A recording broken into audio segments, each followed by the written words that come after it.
Hello and welcome to the download. I'm your host, Dave Richardson, and we have Dave Lambert here. Now, you might have, if you subscribe to the podcast and you've been listening to the various episodes for the last, I guess we've been doing this for about 5 years now. Dave, you've been a regular guest, but this is the first time that we've had you on live. We've usually had you from across the pond on a virtual interaction over WebEx or whatever software we're using to do these. So it's great to have you here in Toronto. No, it's great to be doing these things. It's always much nicer doing face to face, and the energy's there. It's almost harder through the sort of the WebEx, etc. Always, and we're here in the fabulous Download Studios. This is we just recently built this. My wife and kids were finishing off everything over the weekend. It's quite a facility. So this will be where we'll be doing the podcast regularly from now on. Well, I'm honored to be the first in. Or not. It's actually my boss's boardroom. So he let me in today, and he probably won't let me in another time. So Dave, you're kind of all things Europe and UK. Your official title, actually, what is your official title right now? We'll probably mark that down. It's Senior Portfolio Manager and Head of European Equities. Head of European Equities, and we kind of lump the UK into that. And I think what's been interesting is we're still at a point this year, if we look at the calendar year, certainly since the tariff announcements started to really ratchet up in late January, we've seen European markets have done relatively well on a global level. Yeah, I mean, absolutely. I think things year to date, European markets have been leading the way. Emerging markets have always been strong as well, but effectively it's global ex-US, which has been performing a lot better. But it's unusual. We saw a period sort of in sort of mid-2022 through to 2023 when international markets started to perform in Europe in particular. And we're seeing that. And I think we've rallied sort of almost 28% relative versus the US since the back end of last year. So yeah, it's nice to see, international markets leading the way. It means you have more questions, more people coming in, maybe looking to diversify away from that, the one-way trade of being long the US since the financial crisis. So yeah, European markets have been strong, and some of that's been earnings led, but a lot of that is starting from low valuations and using that low valuation base, one, as a cushion to any downdrafts, but two, to sort of start to gently re-rate.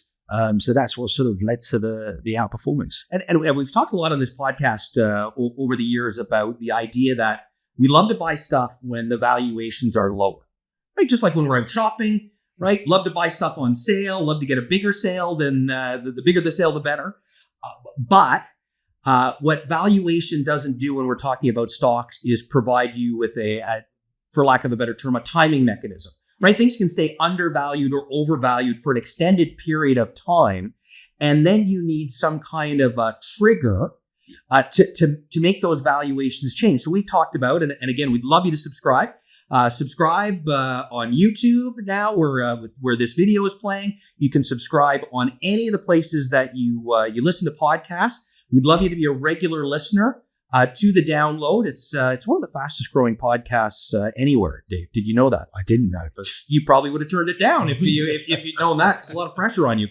But the idea that we talked about for a long, long time, that the US was going this direction, the rest of the world was kind of going like this, and you end up getting a fairly big gap. Yeah. And at some point, and again, whether we're talking about Europe, we're talking about Canada, we're talking about emerging markets, really, as you say, ex-US, global equities, at some point you were going to start to see people look at other options. And the trigger was, I guess, in some ways, what happened with announcements around tariffs in the US. But as you suggest, and something that was when I was over in London a couple of months, the last time I saw you, a big announcement out of Germany. And so as you look at it, the trigger for this shift, what do you put more weight on? The tariffs or just that German announcement? Yeah, I think the tariffs are a lot of noise. We don't know how they're going to manifest themselves. And, we've had a 90-day sort of kick down the road sort of rhetoric coming out, and that could be another 90 days. So we don't know. So you can't really plan for it. And that's a problem for corporates because they can't plan for it. But what has changed since we last spoke was, announcement out of Germany mid-March on huge fiscal stimulus. Germany have had this sort of fiscal break on imposed on themselves for a long period of time now. And obviously that's kept their sort of deficits in nice order. But obviously, it hasn't led to a lot of growth and incremental spending. Now, what's come out? They've looked at sort of $500 billion worth of spending on infrastructure and $400 billion on defence. And on top of that, the rest of Europe has said they will rearm as well. And some of the spending on defence is not being counted in these fiscal rules. So in effect, they've got a free pass to spend on defence.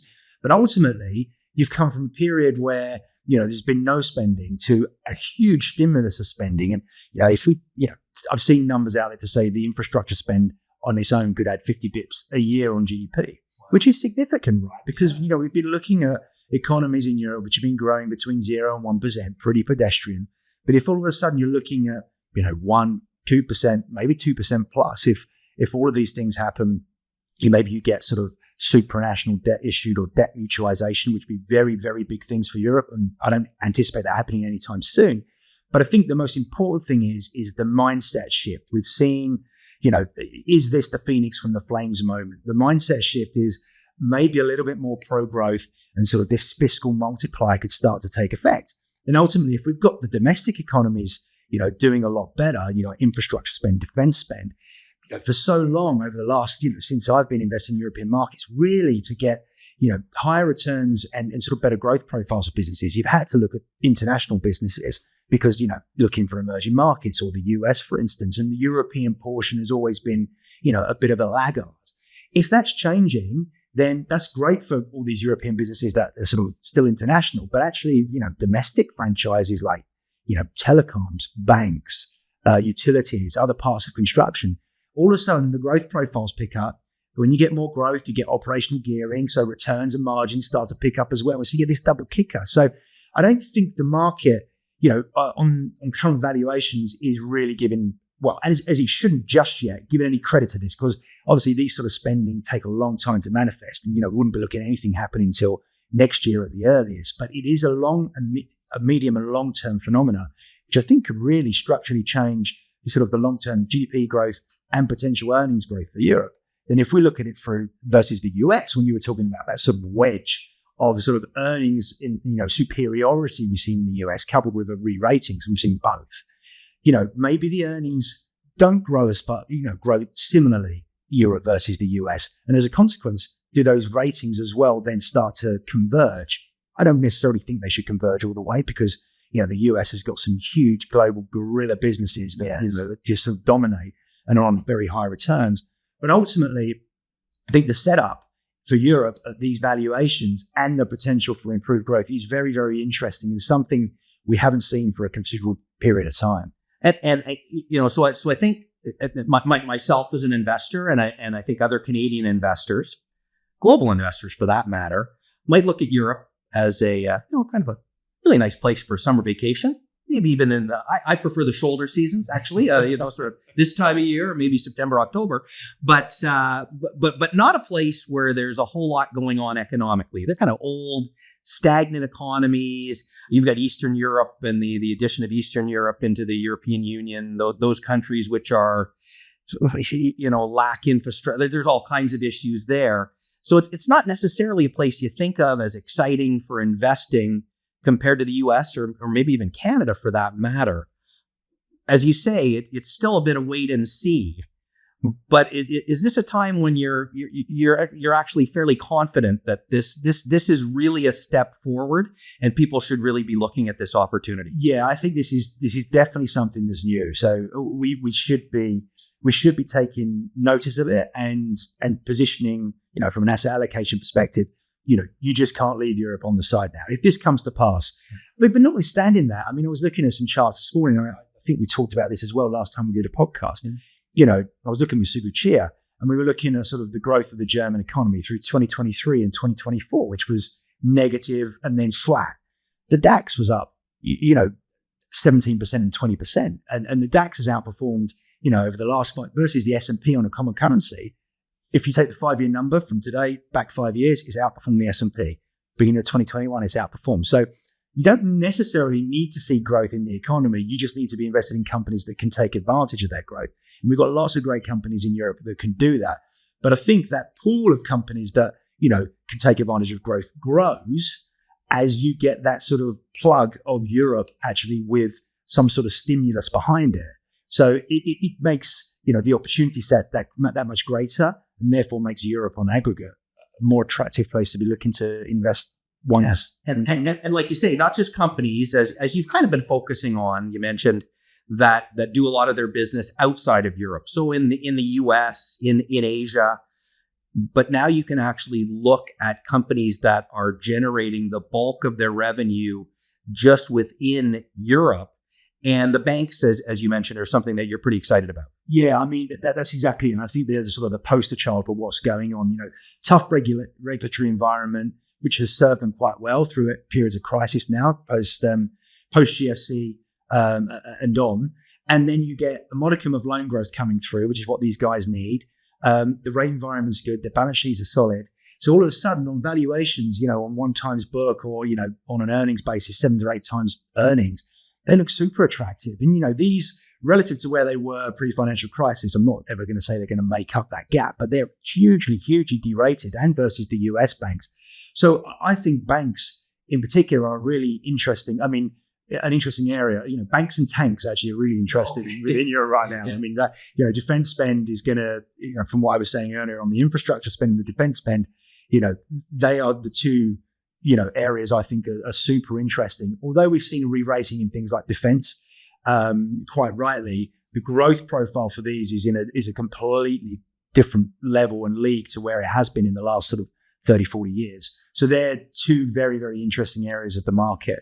But banks in particular haven't re-rated, are still sitting fairly lowly, paying very big yields, share buybacks. So there's a real total shareholder return story there. Sure. And just to make sure the audience is really clear on this point, when you talk about the global financial crisis, we're talking about 2007, 2008, 2009. And many of these banks still sit below their price back then. So this has been not just a lost decade, it's been almost a lost 2 decades for some of these institutions. And as you say, the regulatory regime has changed. They've recapitalized. They're in a stronger position now. So they start to look attractive the way that, we were talking to Stu Kedwell yesterday, just talking about, the steeper yield curve that comes with some growth and again, with short-term rates coming down. That's very attractive for banks in North America. Same thing applies in Europe. Absolutely. That's absolutely it. So it's interesting when you go through periods of crises, how, down the line, how it manifests itself, how companies rebuild and fix themselves. And Southern Europe is a really good case in point here, because if you think of Greece as well, which technically isn't in our universe because it's an emerging market, I presume it will become a developed market again soon.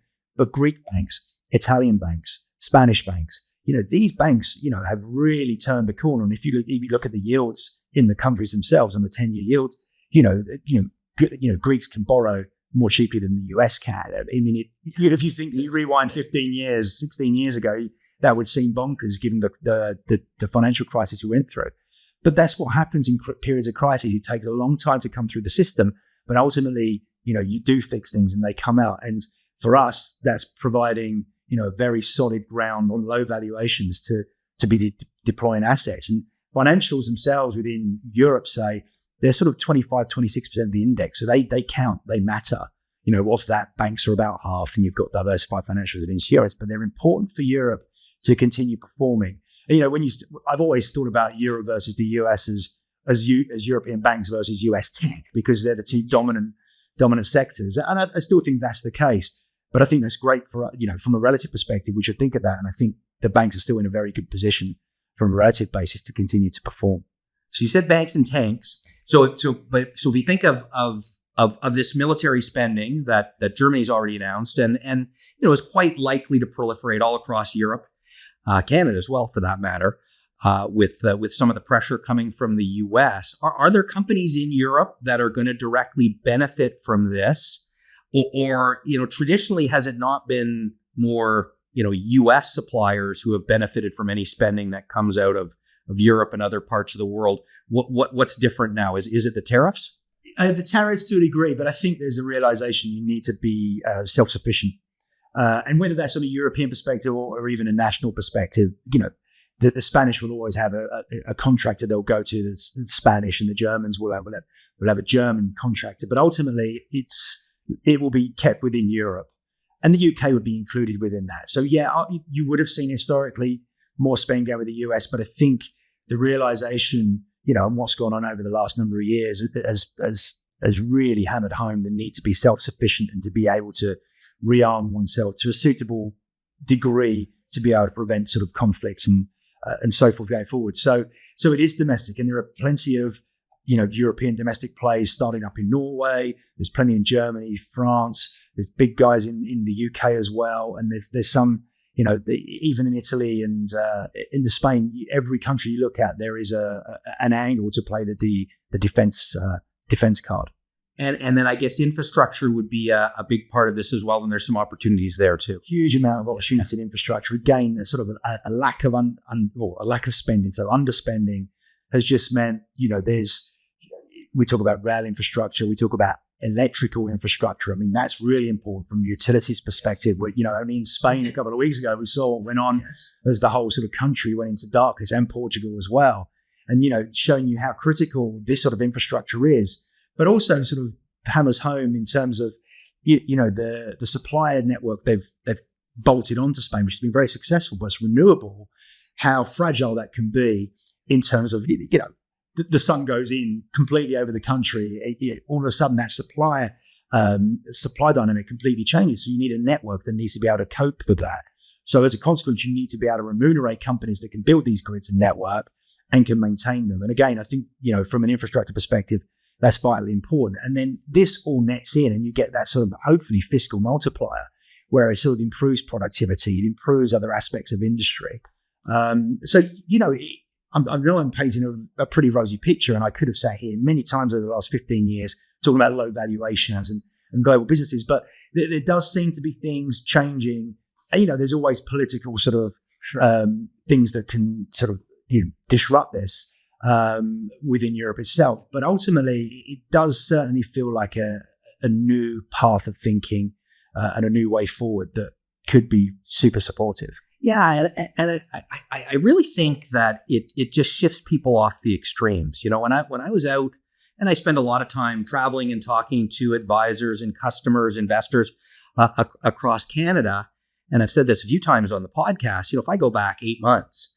I had investors asking me, why would I invest anywhere else than in the US? That's where everything's happening. Like you say, these big tech Goliaths and many other great companies, US dollar strong. So why would I go anywhere else? And now we're sitting here a few months later, and you can see why.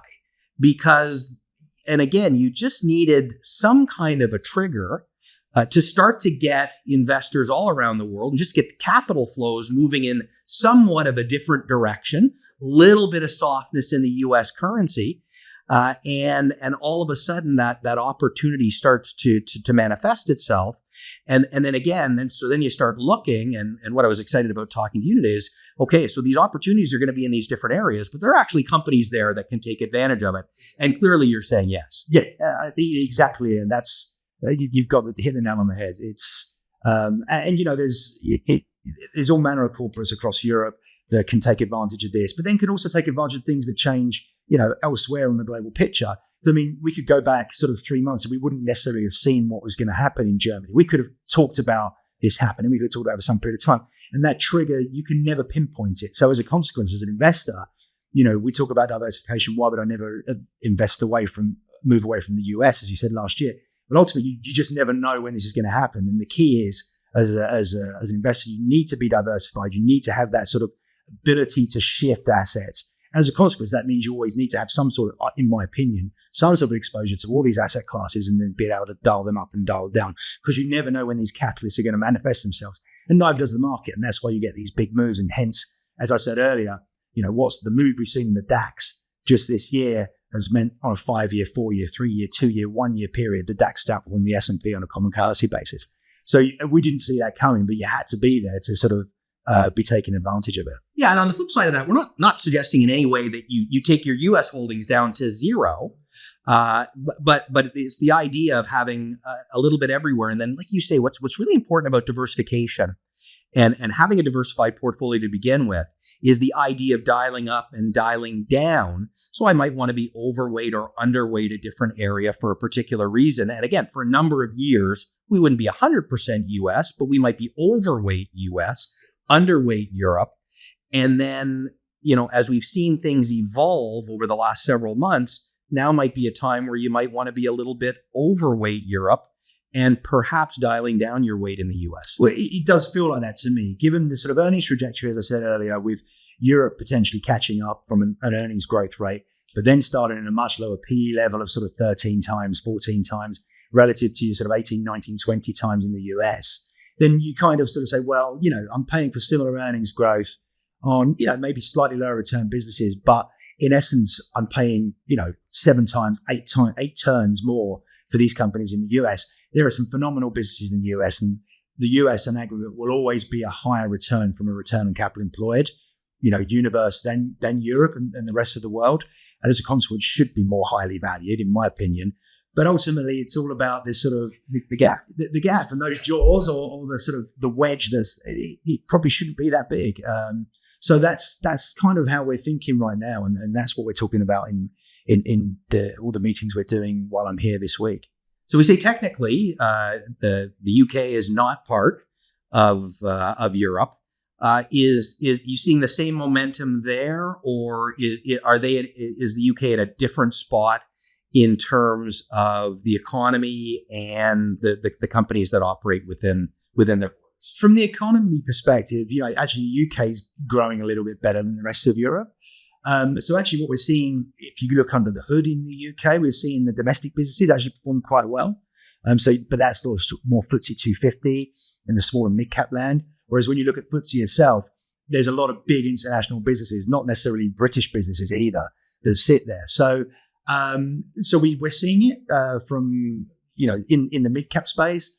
But in the large cap space, we've got big banks which are doing very well right now. There's a lot of oil, which obviously isn't doing as well, given what the energy prices are doing. So the UK is in a better place, I think, domestically. But just the makeup of the FTSE is always slightly different. So when you think of FTSE in the UK, it's not quite. It definitely isn't. The economy and the market are two very, very different things. But I touched on energy there, which we haven't really talked about. Another positive for Europe, which has been a drag for a long period of time, is obviously the dependence on energy and importing energy. And obviously energy costs going down, as we're seeing right now, again, is a big boost. It helps on the inflation picture side, which means the ECB have probably got more room to sort of cut rates further and be more aggressive if needs be.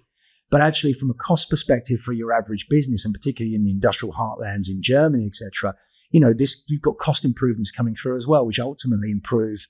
So we've got a growth improvement and a cost improvement potentially coming through, or a normalization of cost perhaps, which again is incrementally positive. So it's another angle in which I'm getting myself much more optimistic about the sort of medium-term outlook for Europe as a whole. Yeah, you get a little bit more bang for your buck if you're going to increase government spending. Yeah. You're going to spend it in particular areas where energy is a big part of the cost of what you're doing. Makes a lot of sense if energy costs come down. That's going to help, and then on the inflation front, as you say, which is going to help banks, is lower rates at the short end. So that's an interesting combination. So it sounds like I should just load up the truck, or actually, I guess load up the boat and sail across and bring all my money there. What's the potential downside? What stalls this? Because again, at different points in time, we would have talked and seen a spark in Europe, and then it lags again. What are you concerned about? I mean, it would always be geopolitical noise, obviously, which is what we're seeing anyway. But obviously, political noise internally. So, as I was saying before we came on air, yesterday morning I woke up and the vote for the German Chancellor hadn't passed when normally it's a shoo-in, and then 3 hours later it got passed. So I think you've always got you will have the potential, and this is always the case in Europe. You will have noise and macro headlines, which put people off from the other side of the Atlantic in particular. And so we'll say, well, why do I want to be involved in there? There's been another Italian government, another, once a year since the Second World War. Or, this is going on. The far right, gaining votes in Germany. And these things are concerning. But ultimately, if this domestic spend comes through, that's the kicker. And then on top of that, you always think, right, we're investing in companies now, and we're investing in the companies that can take advantage, be it domestically now or internationally, can take advantage of superior growth and superior returns. So we're not we're trying to cut through that noise. And I've always shown charts over the years, and they show the European markets, and they've gone up, over 8% compound annual growth since the stock 600 formed in the 90s. And you'll see these sort of points in time, and you'll point to debt crises, migrant crises, the financial crises, et cetera, and ultimately it doesn't derail, in the long term what you see as total shareholder return. So I think that will be people's biggest fears, and that's what people always put people off about Europe, because you're going to get those. I mean, that's just par for the course. But our job as investors is to cut through that, as we always do, and look at what's really impacting the businesses. And it isn't necessarily the migrant crisis, or it isn't necessarily, in some cases, wouldn't be energy, might not necessarily be tariffs. The tariff exposure we think is relatively low for the majority of Europe. So it's just cutting through that noise and just sticking to the sort of nuts and bolts of what's really driving shareholder return and earnings over time. Well, sure. And this is why so if you're sitting as a Canadian and you're looking across investing in Europe, and you just see the kind of different way that Europe functions, right? And it's or anywhere else when you look investing around the world. But what you need to understand, and the value that you bring as a professional investor, is you're working with these companies, and the companies that understand how to work through and work within that system, right? That's the key. So again, you from Europe might look over at Canada and say, how can this banking system work? How does this work? But the companies here, the really successful companies, understand how to work through not just government challenges, but really all the challenges that are thrown at them. Those businesses, the leadership, the management of those companies, proves its mettle by being able to negotiate things better than their competition, and that's where you want to be. Exactly, and that's why it's important to engage with businesses, to understand the strategy, the capital allocation perspective of a business, how they react, how they think about things, from geopolitical tensions to energy, et cetera, and then it's gaining that trust in them to make sure they can sort of steer those ships. But Europe's always a good case in point. There's many companies that have been around for hundreds and hundreds of years, as we talked about before, and they've still got their doors open through 2 world wars, through all of the things we've seen thrown at us over the last 200 years. And they've been operating successfully, growing. And so there's experience in doing that within Europe. But you're absolutely right. These corporates, can do it, but it's about us getting comfortable with those management teams and those corporates that are able to do it as well. And there are many, many, many of those teams in Europe. And that's a big part of what you do, though, right? We talk to other investment managers, but I know this is a big part of what you do with your team to make sure that you're getting out and speaking to management teams to really understand how they're reacting to all of these changes, which seem to be more rapid than ever before. Exactly. So understanding how they're thinking about it, holding them to account if they do something differently, because it's important. This is not our cash that's invested in their company; it's our investors' cash, right? So we want to make sure it's looked after properly. So yeah, that's exactly what we do. Every set of results that come out, we check. What's the company saying? Has that changed? What did they say to us last time we were in a room like this over a table and talking about it? So that's exactly what we do, is understanding, what's driving the returns and the asset growth for a business, because returns on your asset base and growing your asset base is exactly how you grow a business. Any business in any industry, that's how you do it. And so that's why we do it, so we can understand how those dynamics work and how we anticipate them working, over the next sort of 5-10 years or further.